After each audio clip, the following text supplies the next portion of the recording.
enkalu zeeyongedde ku nteekateeka ya gavumenti ya Uganda ey'okulonda abakulembeze b'obukiiko obwa LC oluvannyuma lw'olukiiko olw'abaminisita kabineti okugaana okuyisa embalirira ey'ensimbi obuwumbi 56 obwabadde busabiddwa akakiiko k'ebyokulonda okutegeka okulonda kuno anti bulijjo ebibuuka tebiragaanye bikubagana empawa.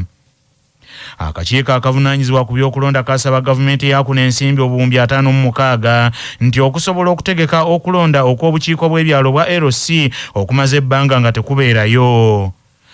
Minisita avunaanyizibwa ku nsonga za gavumenti ez'ebitundu Rafairu Majezi gye buvuddeko yategeeza nti okulonda okw'obukiiko bw'ero si kwalina okubeerayo nga Pulezidenti Yoweri Kaguta Museveni Tibuhaburwa tannalayira mwezi ogujja mu kisanja kye ekijja eky'omusanvu. Wabula n'okutuusa kaakano enteekateeka ez'okulonda obukiiko buno obw'ebyalo bwa LC tezinnalambikibwa bulungi yadde ng'ebulayo ennaku ntono omukulembeze alayizibwa ekisanja ekipya. Ensonda zitegeezezza nti mu lukiiko lw'abaminisita kabineti olwatudde ku bbalaza eyise Pulezidenti Yoweri Museveni nga yalukubirizza yagaanyi okuyisa ssente ezasabiddwa akakiiko k'ebyokulonda ng'agamba nti mpitirivu obungi okusinziira ku nteekateeka ey'okulonda kuno esuubirwa okuba nti abantu bajja kusimba mu migongo.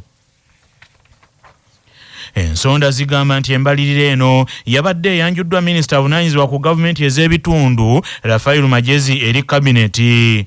Oluvannyuma minisita Rafairu Majezi yasabiddwa addemu yeetegereza enteekateeka eno alyoke addemu okujanjulira olukiiko lw'abaminisita kabineti ku bbalaza ya sabbiiti ejja ng'amaze okuggyamu ebimu ku ebyo ebyabadde bigirinnyisizza. Okusinziira kw'omu ku baminisita ababadde mu lutuula luno naye ng'ono tayagadde kwatuukiriza mannya ge mu mbalirira ya minisita Majezi akakiiko ak'ebyokulonda kabadde kaagala gavumenti ateddemu okugula mmotoka ezinaakozesebwa mu kulonda kuno naye kino Pulezidenti Yoweri Museveni yakigaanyi ng'agamba nti kalina kukozesa mmotoka enkadde ezaakozesebwa mu kulonda okuyise. Oluvannyuma lwa kabineti okuddamu okwetegereza enteekateeka y'akakiiko k'ebyokulonda mu kulonda okw'obukiiko bwa LC gavumenti esuubira nti ejja kwanjula ennyongereza ey'embalirira y'ensimbi eri palamenti okusobola okufuna ssente zino. Minisita avunaanyizibwa ku gavumenti ez'ebitundu Rafairu Majezi ategeezezza laadiyo y'embuga Kyabasa mujugumiza ggwanga nti kituufu wakyaliwo byazzeemu okwetegereza mu nteekateeka ey'okulonda obukiiko obw'ebyalo naye ng'alina essuubi nti okulonda kwa kubeerayo mu bwangu ng'ekisanja ky'obukiiko buno tekinnaggwako mu mwezi ogw'omukaaga. Agenda box budget yandibadde nnyo so still tusiime nti parliament yasalawo nti singa kiba tekisobose okukola ekyo katukozese ekyobwangu naye ng'ate ekibeere kituufu tusobera mande kijja tuvaayo kukyuzire bawenzere twali mu parliament ekiggwayo awo electoral commission etandika ogwayo kasooke nfune esente zaako manye nti electoral commission kati etandise tusobola okwogera ne electoral commission kakati kino ekiseera kigaddeyo nga tuuse ku 12 ogwokutaano kisoboka kiba tekisoboka ogw'omukaaga tugamba nakubanga nga bwe nkugambye ekisanja ky'abakyamaani eyo siwanetu wekiri paka nga 3 ogw'omukaaga. Abantu ab'enjawulo okuli ababaka ba palamenti n'abalala batandise okutuuka ku palamenti okwetaba mu lutuulo olw'enjawulo. Palamenti mwegenda okukungubagira abadde omubaka palamenti omukyala owa disitulikiti ey'e Kalangala n'ava Helen Nakimuli eyava mu bulamu bw'ensi eno ku Sande eyise. Palamenti ya Uganda esuubirwa okutuula ku ssaawa 8 ez'olweggulo lwa leero naye ng'omulambo gwa Helen Nakimuli gujja kutuusibwa mu palamenti ku ssaawa 4 ez'amakya ga leero okusobozesa ababaka banne okusooka okumukubako eriiso evvannyuma. Omufuuka akano n'ava Helen Nakimuli yava mu bulamu bw'ensi eno sabbiiti ewedde ku Sande oluvannyuma lw'okulongoosebwa okutaatambula bulungi ku ddwaliro erya Alexandria Medical Center mu Kampala nga ne gye buli eno abakugu bakyekebejja okuzuulira ddala ekituufu ekyamusse. Ku ssaawa eno ababaka ba palamenti abakozi wamu n'abooluganda olw'omufu ne bannabyabufuzi ab'enjawulo naddala okuva mu bibiina ebitali bimu ebiwabula gavumenti batandise okuyingira palamenti wakati mu bulumi n'obugigi n'ennyiike olw'okuviibwako omubaka munnaabwe abadde ow'ensonga ddala. N'ava Helen Nakimuli yeegasse ku babaka ba palamenti ey'e11 abawerako abazze bafa mu ngeri ez'enjawulo nga kuno kwe kuli n'eyali sipiika wa palamenti eno yennyini Lokoli Lwamonyi Jekobolanya eyafa mu 2022, Patrick Okabe eyali omubaka wa Serere County yafiira mu kabenje mu 2022, Colonel Charles Okello Engola yali omubaka wa Oyamu era minisita ombeezi w'abakozi yakubwa amasasi agamutta ng'omu ku bakuumi be ye yamusasira amasasi mu 2023. Cecilia Ogwara tiimu eyali wa district y'Edokolo ng'ono yafa mu 2024. Muhammad Segirinya eyali omubaka wa Parliament wa Kawempe North eyafa mu January w'omwaka oguwedde ogwa 2025. Saake yali omubaka omukyalo wa Ngola Stella Ipoloti Osodo eyafa mu mwaka guno 2026. Parliament bw'eneemaliriza okukungubagira Helen Nava Nakimuli omufu wa kutwalibwa ku kitebe ekya National Unity Platform akawungeezi bannakibiina gye bagenda nabo okumukubirako eriisa evvannyuma ate olunaku olw'enkya omulambo gwe gutwalibwe ku kkanisa y'Abasodokisi Namuŋŋoona okusobola okusabirwa n'oluvannyuma atwalibwe Luweero gy'agenda okuziikibwa mu nnyumba ey'olubeerera ku ssaawa 10. Omukubiriza wa ssetteesezo wa Uganda Nalongo Anet Anita Mongo Magogo yasinzidde mu lutuula lwa Paalamenti olunaku lw'eggulo neyennyamira era n'anakuwala olw'okufiirwa omubaka ow'embavu Ellen Nava Nakimuli era n'ategeeza nti okufa kwe kulese eddibu ddene nnyo mu kisaawe ky'ebyobufuzi. On behalf of Parliament of Uganda and on my own behalf, I convey the heartfelt condolence of our to the bereaved family, to the people of Kalangala, National Unity Platform. The body will be moved to Parliament for public viewing. The body will be here at 10 in the morning. Please come and join us to receive our beloved friend, our sister, our colleague. I have always said today it is her, tomorrow somebody else. The Parliament of Uganda stands in solidarity with the bereaved family and the people of Kalangala district. We honor the legacy of the dedicated legislator and the tireless advocate for our people. Just on last Thursday, she was here submitting. None of us knew that she would be gone too early like that. May her soul rest in eternal peace. Ate ye omubaka wa Parliament owa Kyamuswa era mu bizinga by'Essese Kalangala Moses Wagaba Kabuusu agambye nti enteekateeka zonna ez'okwerekera abadde mubaka munnaabwe Nava Helen Nakimuli zikyatambula nga bwe baazitegese. Ekya leero tukedde mu mubiri gwa munaffe tugufune wano ku Parliament.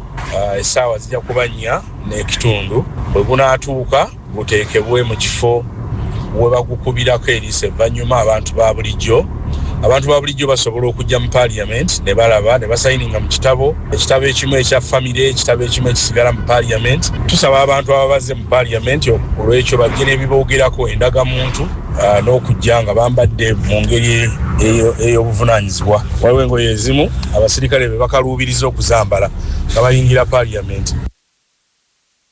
Ne bannaddiini nabo bakyagenda mu maaso n'okukungubagira Helen Nava Nakimuli abadde omubaka wa Paalamenti omukyala ow'ekalangala era Bright Muyingo owa Godziring Tower e Nabweru naye agambye nti buli kinnoomu asaanidde okukeberanga obulamu bwe okumanya bw'ayimiridde okwewala embeera enzibu ennaku zino ez'okulwala mu Uganda.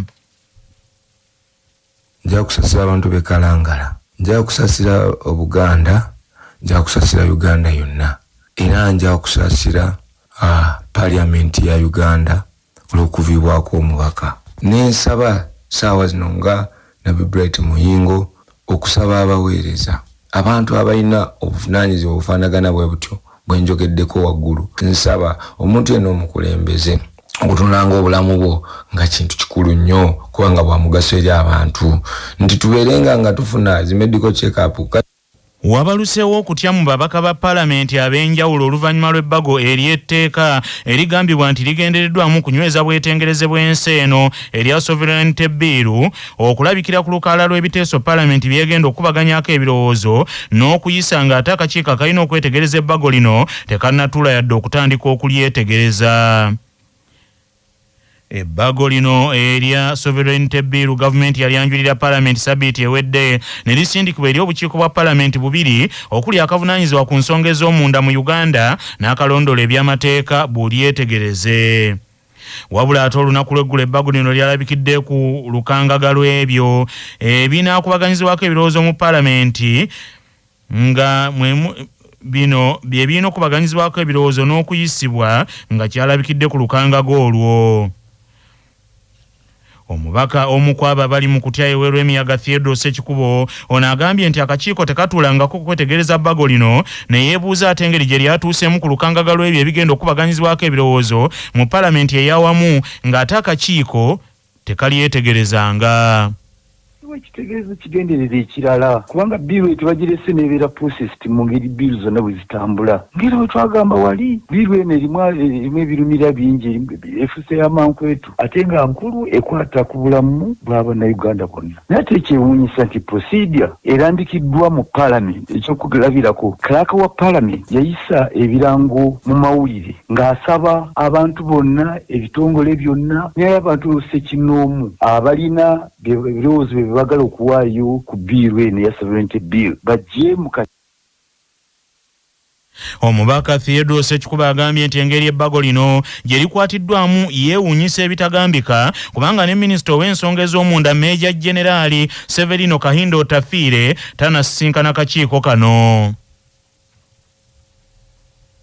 gamba nti minisita taliiwo General Kahindo Tafiire wakuba lwakuna naye ate ekyewuunyisa ebyo byonna nga bikyagenda mu maaso ate kwe kulaba jjo nga sovereignty bill y'emu eteereddwa ku order paper tegenda kubaganyizibwako ebirowoozo first reading egende ku nsoma ey'okubiri egende mu nsoma ey'okusatu n'okuyisibwa ng'ebyo byonna byonna tebinnakoyo ekyo kimuleetedde okutya n'ababaka tuleetedde okutya lwaki sovereignty bill ekwatiddwa mu ngeri y'amankyolo bwe ate nga nkulu nnyo ekwata ku bannayuganda n'abaana abali ebweru w'eggwanga n'abantu baffe bonna abawangaalira emitala w'amayanja. Mu bbago ly'etteeka lino gavumenti egamba nti egendereddemu okunyweza obwetengereze obw'ensi eno Uganda okulaba nti tesekeetererwa bagwira olw'ebigendererwa byabwe. Mu mbeera eno ensimbi zonna eziva mu bagwira okuyita mu bitongole by'obwannakyewa saako n'abantu kinnoomu gavumenti beeyise ba agenti ababagwira gavumenti eyagala ezirondole nga nnusu ku nnusu gye ziva gye ziyita gye zigenda ne kye zigenda okukolayo. Mu tteeka lino lyerimu gavumenti eyagala eyite mu kitongole ky'ebyokwerinda wamu n'obutebenkevu obw'ensi eno wandiise era ewe certificate ba agenti ababagwira nga certificate zino nti zakulambika ebigendererwa byabwe ebituufu n'okulondola emirimu gye bakola okulaba nti tebasekeeterera bwetengereze bwa Uganda. Omuntu akozesebwa abagwira okutaataganya ebyokulonda okuva ku kusalawo kwa bannansi ajja kusibwanga emyaka 20 okusinziira ku bbago ly'etteeka lino oba okutanzibwa ensimbi biliyoni 2 nga buli biliyoni erimu miliyoni 100 ate nga bwe kiba kitongole nga kyekyenyigidde mu kumenya ennyinga eno kyakutanzibwanga biliyoni 4 nga buli biliyoni erimu miliyoni 100.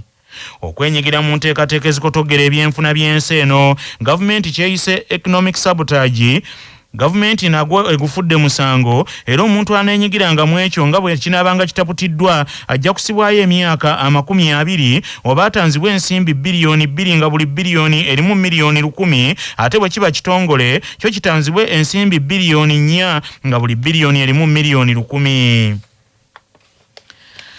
Abantu abali mu mulimu gw'okusaabaza abantu mu Uganda beeyanzizza nnyo Ssaabasajja Kabaka empologoma ya Buganda Sseggwanga Kimera Frederick Ronald Muwenda Mutebi II olw'okusiima n'abateeka ennyo ku mwanjo mu mulembe gwe guno omutebi mu myaka 71 ne bakkiriza n'okukolera ku ttaka lye wamu n'okubayigiriza ebyokulima.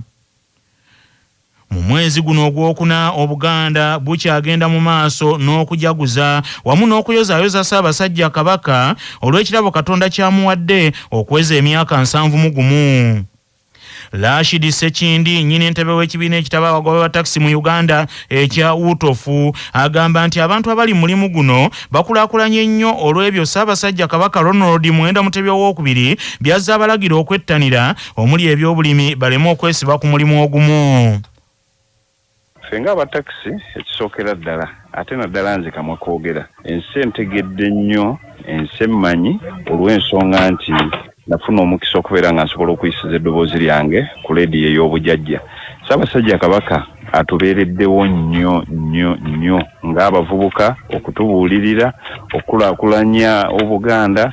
Mukimanyi bulungi nti ebifo naddala omulimu gwaffe ebitundu 9 ku 10 tubikolera omulimu gwaffe tugukolera nga tusinziira ku ttaka lya Bwakabaka, ku ttaka lya Ssaabasajja Kabaka wano mu Buganda. So Ssaabasajja Kabaka atubeereddewo nnyo ate naddala ku mulamwa guno ogw'ebyobulamu. Obulwadde bwa mukenenya obwo buyiganyiza nnyo abavuzi b'ebidduka naddala aba takisi, naye okuva lwe yavaayo n'afuuka omumuli okubwogerako, okukubiriza abantu okubwewala, ekyamazima obulwadde bwakendeera mu takisi. Puroguramu ez'enkulaakulana naddala nga okulima, abantu abaagazisizza okulima. Luli abatakisi baalinga omuntu bw'ajja mu takisi akaddiira omwo n'afiira omwo nga talinaayo bizinensi ndala. Naye nze nakati ne wenjogerera essaawa ya leero ndi mu Mwanyi, ndi Masaka, nti omulamu ogw'okukubiriza abantu okulima kyamazima kya buvunaanyizibwa nnyo nnyo. Ssaabasajja Kabaka alaze nti w'abantu wansi, agenda wansi n'abalambula. Ate yennyini ntebe w'abagoba ba bodaboda Frank Mawejje agambye nti basanyufu olw'empalabwa Nanteetooloolwa okubakkiriza okukolera ku ttaka lye ne beekulaakulanya.